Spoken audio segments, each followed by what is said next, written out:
kabarnya hari ini? Baik. Baik, alhamdulillah. Sebelumnya aku nanya dulu nih sama teman-teman. Sebenarnya ada berapa sih faktor-faktor yang mempengaruhi pengembangan kurikulum? Ada 5 nggak sih? 5, bukannya 6 nggak sih? Iya, ada 6 kan? Oh ya. Keenamnya itu saling berkaitan. Yang pertama, kebutuhan masyarakat dan juga pendidikan. Terus yang kedua, perkembangan ilmu pengetahuan dan teknologi. Yang ketiga, kebijakan pemerintah. Yang keempat, kondisi sosial dan budaya. Yang kelima, peran stakeholder. Stakeholder bukan? Iya, stakeholder kan? Oh, iya. Iya, apa? Terus yang keenam, evaluasi serta umpan balik. Oke, yang pertama, kebutuhan masyarakat dan tujuan pendidikan. Nah, ini maksudnya apa sih? Ya, jadi kurikulum itu harus mendengarkan kebutuhan masyarakat. Kalau dulu kan orang butuhnya tenaga kerja bangkit. Kalau sekarang itu udah enggak lagi, orang butuhnya yang kreatif dan melek anak. Itu makanya kurikulum nggak boleh statis, harus berubah di perkembangan zamannya. Terus juga tujuan pendidikan nasional ini tidak hanya cuma untuk pintar, tapi berpelajar Pancasila penting, jujur, disiplin, dan pendidikan bersama. Kurikulum itu ibarat cermin masyarakat. Nah, isinya harus sesuai dengan pembelajaran kebutuhan dan perkembangan masyarakat. Nah, jika dulu masyarakat ini butuhnya tenaga kerja pabrik, maka pelajaran itu juga harus sesuai dengan keterampilan teknisnya. Tapi pada zaman sekarang itu banyak dibutuhkan keterampilan yang lebih aktif, kreatif, inovatif, dan tentunya melek akan teknologi. Nah, tujuan pendidikan juga untuk membentuk karakter yang tidak hanya pintar saja, tetapi juga memiliki sikap yang jujur, disiplin, bertanggung jawab, dan tentunya peduli akan sesama. Iya, setuju banget. Jadi kurikulum itu harus menyesuaikan dengan kebutuhan zaman. Kalau tidak, pendidikan akan ketinggalan. Apalagi kan selanjutnya banyak pekerjaan baru yang membutuhkan kreativitas tinggi. Jadi kurikulum itu harus bisa membawa siswa siap menghadapi perubahan. Pendidikan nasional itu tetap menjadi pedoman utama, yaitu untuk mencetak warga Indonesia yang berilmu, yang berakhlak, terus juga beriman, terus dan bertanggung jawab untuk keluarga dan negara. Kedua, perkembangan ilmu pengetahuan dan teknologi. Nah, ini gimana sih pengaruhnya terhadap pengembangan kurikulum? Besarnya bukan main. Kalau dulu siswa itu belajar kembali apa tulis, guru yang menerangin. Tapi kalau sekarang itu ada aplikasi-aplikasi yang benar kayak kita dari YouTube, itu kan bisa kita tonton videonya gitu kan. Terus yang kedua itu ada lagi. Yang ketiga itu namanya aplikasi AI. ChatGPT, ya, Perplexity juga ada guys. Ya, makanya kurikulum itu harus memasukkan literasi digital, kreativitas, dan inovasi. Nah, kayak di beberapa sekolah itu kan udah ada tuh yang mata pelajarannya literasi digital dan kecerdasan buatan. Pengantar coding juga ada nggak sih? Oh iya. Kan? Betul banget. Jadi bisa dibilang kurikulum itu sekarang lebih tech savvy, atau jangan-jangan pelajaran di SD bakal ada pengantar coding kan? Nggak tahu kan? Kita kan nggak tahu sekarang, soalnya zaman lebih modern ya guys. Nah, teknologi sekarang berkembang dengan sangat cepat. Nah, pembelajaran itu bisa melalui video, e-learning, dan kecerdasan buatan AI. Nah, ini berarti bahwa kurikulum itu harus bisa beradaptasi. Nah, jika tidak, siswa itu akan tertinggal dan sulit untuk bisa bersaing dengan yang lainnya. Nah, ini bisa kita katakan bahwa siswa itu harus perlu diajak untuk lebih aktif, kreatif, dan mampu menggunakan teknologi dengan bijak. Benar banget. Jadi itu nggak hanya sebagai sumber informasi saja, tetapi juga membimbing. Misalnya mengajak siswa mengerjakan proyek digital atau memanfaatkan teknologi yang ada untuk memecahkan masalah nyata di sekitar mereka. Dan kita harus tetap menanamkan kreativitas. Siswa bukan hanya pintar teknologi, tapi tahu batasan, terus menghargai inovasi, dan menggunakan internet ke hal yang positif. Nah, lanjut yang ketiga, kebijakan pemerintah. Nah, ini kayaknya sering berubah ya. Kenapa ya sering berubah terhadap pengembangan kurikulum? Ya, karena pemerintah yang mengatur arah pendidikan melalui kebijakannya. Seperti sekarang kita kan memakai kurikulum Merdeka, Kumer ya bisa Ya, disebut. tapi masih juga mempertahankan K13 di beberapa sekolah. Dan tahun ini nggak ada perubahan kurikulum, tetapi ada penambahan mata pelajaran pilihan. Pilihan ya, seperti kodong gitu ya. Sama Jadi tuh pemerintah harus menyesuaikan kurikulum dengan kebutuhan masa depan. Tuh, jadi bisa dibilang pemerintah itu sebagai navigator pendidikan nggak sih, guys? Iya, betul banget. Kurikulum tidak bisa dipisahkan dengan namanya arah dan keputusan pemerintah, karena pemerintah itu berperan sebagai pembuat kebijakan pendidikan nasional.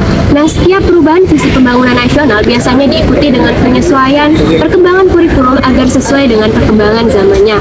Misalnya nih, saat Indonesia menerapkan kurikulum merdeka, nah pemerintah ingin menciptakan sistem pendidikan yang lebih fleksibel untuk siswa, berpusat pada siswa yang tidak hanya fokus pada nilai ujian saja tentunya. Iya, betul banget. Jadi pemerintah itu memiliki peranan besar dalam menentukan arah pendidikan, contohnya regulasi pendanaan dan pelatihan guru. Nah, kalau kebijakannya baik dan berpihak pada mutu, maka pelaksanaan kurikulum sekolah itu akan berjalan dengan maksimal. Setuju, sangat penting juga ya kalau kebijakan ini kan hanya dari atas bawah, tapi ada minta dukungan dari sekolah, guru, dan masyarakat agar tuh kebijakan-kebijakan ini berjalan sesuai dengan kondisi di lapangan. Itu kebijakan. Yang keempat, konteks sosial dan budaya. Nah, ini sesuai banget nih sama Indonesia. Seperti yang kita ketahui, Indonesia itu memiliki keberagaman yang begitu banyak, mulai dari suku, agama, ras, bahasa, dan budaya. Nah, ini disebut juga dengan SARA. Ya, makanya kurikulum harus berkembang sesuai dengan nilai-nilai kebudayaan di setiap daerah. Nah, ini maksudnya itu di Bali. Oh iya, Bali. Nah, itu menandakan nilai-nilai budaya. Sedangkan di Sumatera Barat itu lebih menandakan nilai-nilai budaya adat Minangkabau, iya. Oh, jadi begitu ya. Jadi siswa itu nggak hanya belajar pelajaran umum saja, tapi juga dia belajar mencintai budayanya sendiri. Nah, jadi bisa dibilang kurikulum ini juga bisa untuk menjaga identitas bangsa Indonesia dan menjaga solidaritas kita, menumbuhkan toleransi yang ada di dalam diri kita. Perkembangan politik, ekonomi, dan sosial budaya, kondisi negara tentu sangat mempengaruhi arah pendidikan.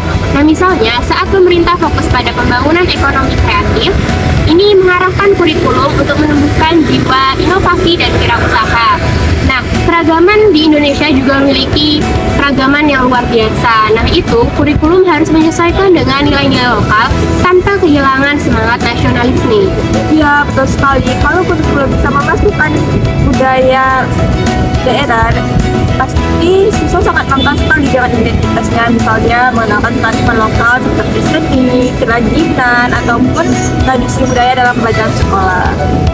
Dan yang paling penting, kita tetap harus menjaga nilai toleransi dan saling menghargai. Karena kan kita nih berada di tengah-tengah keberagaman. Nah, pelajaran itu tetap berperan untuk menjaga persatuan dan kesatuan bangsa. Nah, yang kelima, peran stakeholder. Nah, ini siapa saja sih yang berperan di dalamnya? Ada banyak, itu ada guru, ada orang tua, masyarakat, dan juga ada pemerintah. Semua punya kondisi berbeda. Dapat guru tahu kondisi siswa. Kedua itu orang tua tahu nilai orang. Juga ke dunia industri itu Tahu kebutuhan kerja. dan kerja menanggapan itu adalah pemerintah menyusun kebijakan. Nah, jadi bisa dibilang itu kurikulum itu hasil dari kerja sama kita antara satu sama lain. Jadi kalau misalkan satu orang saja, maka tidak akan menghasilkan kurikulum baru. Ya, betul banget. Jadi harus kolaboratif agar hasilnya realistis dan relevan. Kurikulum tidak bisa dikembangkan oleh pemerintah saja, tetapi harus dengan kerjasama antara guru, guru, orang tua, masyarakat, dunia kerja. Nah, guru tahu akan kebutuhan siswanya, orang tua tahu karakter anaknya, masyarakat tahu nilai lokalnya, sedangkan dunia kerja tahu kompetensi apa yang akan dibutuhkan dunia kerja pada masa depan nanti. Iya, setuju banget. Kalau semua pihak ikut terlibat, pasti hasilnya jauh lebih baik. Misalnya sekolah itu bekerja sama dengan dunia usaha agar siswanya itu mendapatkan pengalaman yang nyata seperti magang ataupun pelatihan kerja. Ya, dan peran penting orang tua itu sangat penting banget ya, penting banget. Jadi itu dengan adanya dukungan dan komunikasi antara sekolah dan itu bisa jadi proses pelajaran lebih maksimal dan Nah, yang keenam, peran evaluasi dan umpan balik. Nah, peran ini sering banget dilupakan, padahal mereka memiliki peran yang penting. Jadi, kenapa sih peran evaluasi dan umpan balik itu sering dilupakan, padahal mereka memiliki peran yang begitu penting? Ya, tanpa evaluasi kita nggak tahu kurikulum itu berhasil atau enggak dari balik siswa, guru, dan masyarakat. Kita tahu nih apa yang perlu dipakai. Jadi tujuannya itu agar kurikulum itu tetap relatif dan Terus berkembang hingga zaman. Jadi bisa dibilang kurikulum itu memiliki sifat yang terus berubah, tidak memiliki sifat yang tetap. Jadi mereka berevolusi setiap saat. Kurikulum yang baik harus dievaluasi agar sesuai dan relevan dengan perkembangan zaman. Nah, terkadang kurikulum yang terlihat baik di atas kertas itu, tapi saat di lapangan itu tidak cocok. Nah, lewat evaluasi kita bisa tahu apa yang perlu diperbaiki agar kurikulum tetap sesuai dengan perkembangan zaman. iya benar banget. Jadi evaluasi itu bukan berarti gagal, tetapi itu justru tanda bahwa sistem pendidikan itu mau belajar dan berkembang. Nah, dari evaluasi tadi kita bisa memperbaiki metode, materi, ataupun pendekatan yang kurang efektif. dan umpan balik bisa datang dari siapa aja, kayak dari guru, siswa, bahkan masyarakat. Kalau nih semuanya memberikan hubungan dan masukan, maka kurikulum bisa lebih berkembang ke hal yang lebih baik.